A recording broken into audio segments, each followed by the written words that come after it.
By the 1920s, forensic science had arrived. Autopsy findings offer crucial clues for investigations where the cause of death was in doubt. Scientific evidence was the thing. Many believed this provided proof absolute. Then came a case that would shake this belief to the core. 1924. A farmer's field just outside Crowborough in Sussex. Police are digging. They know what they're looking for.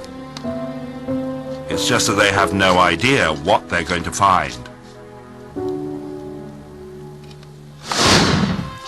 6 weeks earlier, a young woman, Elsie Cameron, was on her way from her family's house in London to stay with her fiancé, Norman Thorne. Norman and Elsie had been courting for 4 years, but had a somewhat tempestuous relationship.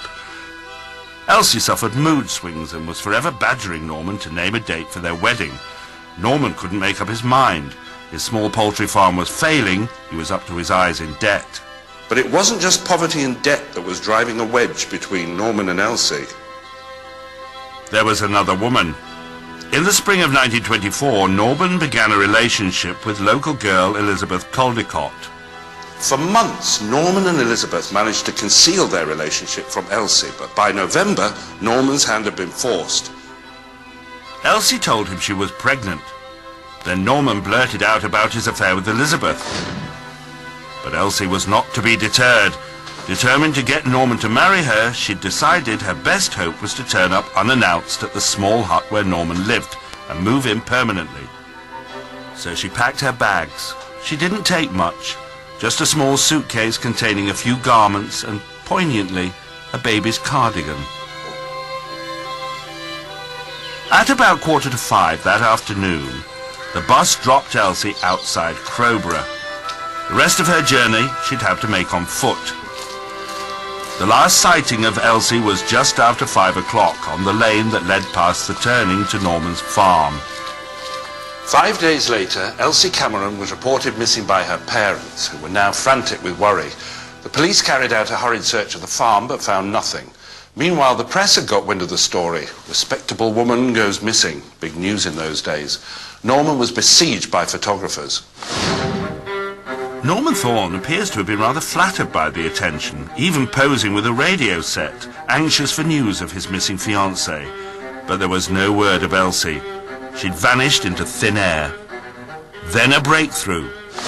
A month after Elsie's disappearance, the police were contacted by a lady who'd just returned from holiday. She'd been on the very same road as Elsie that night. More importantly, she'd seen Elsie turn into the farm gate. All hell broke loose. Scotland Yard were called in, the police swooped on the farm and arrested Norman Thorne. Then they began to dig. 12 hours later, they found Elsie's suitcase. Then Thorne began to talk. He told the police where to look. At the exact same spot where Thorne had posed for photographers just weeks before, they struck a hard object, a biscuit tin. In it was the severed head of Elsie Cameron. The rest of Elsie's body soon followed. It had been chopped into several pieces. Thorne, who'd previously denied all knowledge of the missing Elsie, rapidly changed his story.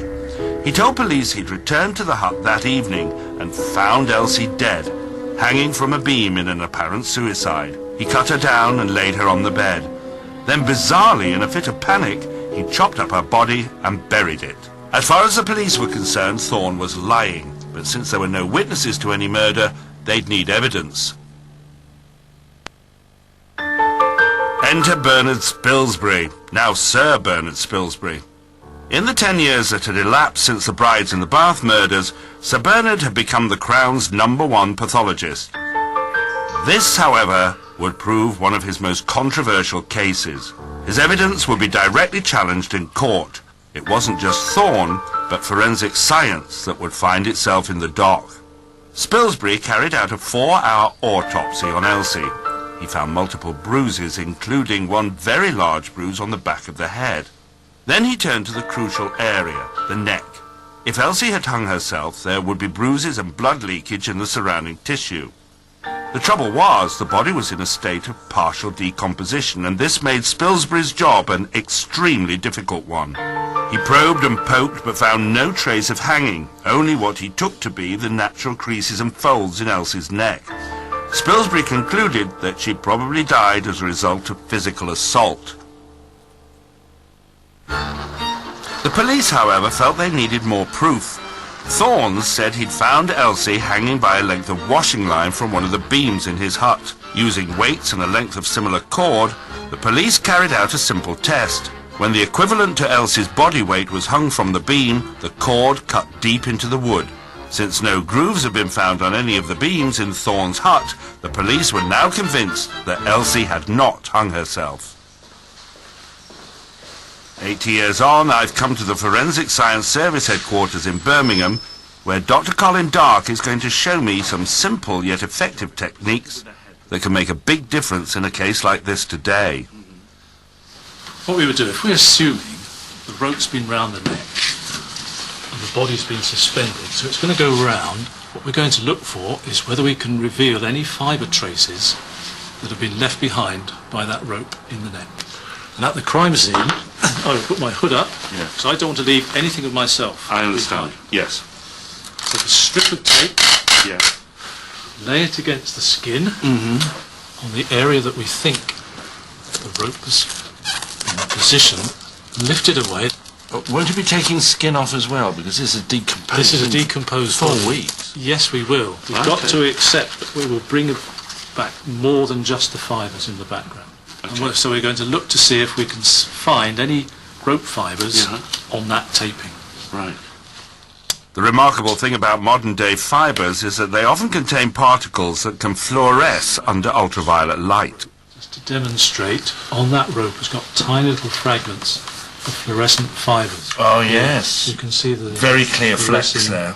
And it's those fluorescent fibres that we're now going to look for on the taping. And the taping has picked up the fibres from the neck. That's really clear. So, does that mean your case is proved? Nearly. What we need to do then is lift them off and compare the control fibres with the crime fibres under the microscope and make sure we've got all the detail compared and matched. Who knows what difference fibre analysis might have made in 1925? The evidence against Norman Thorne was stacking up. The police felt they had an open and shut case. The autopsy plus their own forensic tests showed Elsie couldn't have hanged herself in the way Thorne described. Then, to the shock of all, Norman Thorne demanded a second opinion. Elsie's body was exhumed, and another pathologist, Dr. Robert Bronte, took away tissue samples to be made into slides for analysis. The trial began. Spilsbury gave his evidence in his usual calm, clear manner. The prosecution thought they had the case nailed, until Dr. Bronte took the stand. The defence team consisted of 3 doctors, Dr. Bronte, Dr. Nabarro and Dr. Galt, all of whom had considerable experience in pathology. And they came to the conclusion, having examined the slides, which were taken at the second examination, and from other evidence, that Elsie Cameron had died as a result of hanging. There was evidence to support this, and they came to radically different conclusions from those advanced by Spilsbury. In the opinion of the 3 doctors, the marks on Elsie's neck were not folds of skin. They were bruising and blood leakage, signs that she had hanged herself. Suddenly, everything was thrown into doubt. The trial lasted 4 long days. While the debate raged around him, Norman Thorne sat in the dock smart and composed. But when he came to take the stand, he did himself no favours. On discovering the body, he said, "I flung myself on the bed and cried like a baby." Touch over dramatic, perhaps. And of course, there was a small matter of having chopped up his fiancée in the interests of self-preservation. The moment finally came for the jury to decide whose testimony to believe. Would they go with Spilsbury or the 3 doctors? The judge, Mr. Justice Finlay, seemed in no doubt whose testimony he rated. The opinion of Sir Bernard Spilsbury, he said, is undoubtedly the very best opinion that can be obtained. The jury took less than 30 minutes to make up their minds. The verdict? Guilty. It's pretty clear the jury took on board what Spilsbury was saying, basically because Spilsbury was the better witness in the contest between Spilsbury and Bronte. In the Battle of the Giants, Spilsbury won. Did he kill her? Was it suicide? Was there some kind of argument followed by a struggle? We'll probably never know for sure. What we do know is the forensic dogfight caused a sensation. It was one of the very first times forensic evidence had been so vigorously challenged. In today's courtrooms, such challenges are, of course, routine. For Norman Thorne, it made little difference. He was executed at Wandsworth Prison on the 22nd of April, 1925. Cause of death has always been one of the most problematic areas of forensics. The corpse is not always willing to give up its secrets, and these days experts are much more cautious in giving their testimony. Yet some of the techniques developed by these early forensic experts are still in use today. They were true pioneers. It's just that sometimes even forensic science can't offer absolute proof.